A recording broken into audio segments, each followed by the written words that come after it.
Wakulima wengi wanaamini ukiweka samadi kwenye udongo basi hauhitaji mbolea nyingine, kitu ambacho si kweli.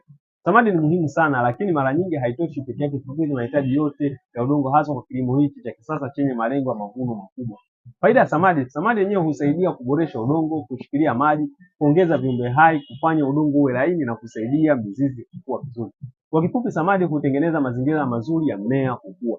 Mimea inahitaji virutubisho vikuu kwa kiwango kikubwa kama nitrojeni, fosforasi pamoja na potassium.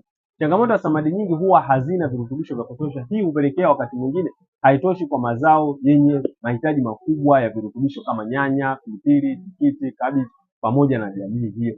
Ndio maana unaweza kuona mmea una majani lakini hauna matunda mengi, au matunda yanakuwa madogo, mmea unachelewa kukomaa na pia mavuno kushuka.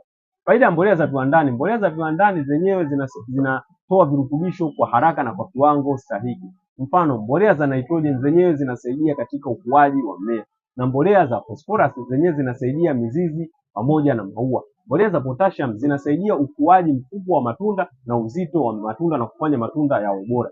Ndio maana kwenye kilimo cha kisasa wakulima wanaopata mavuno makubwa wenyewe hutumia samadi kwa ajili ya kuboresha udongo wao, na pia hutumia mbolea za viwandani kuongeza uzalishaji. Ukivitumia hivi kwa pamoja na kwa usahihi, utapata matokeo yaliyo bora. Kwanza, udongo utakuwa na afya ya kutosha, mmea itakuwa vizuri, mavuno yataongezeka, ubora wa matunda utakuwa ni mkubwa.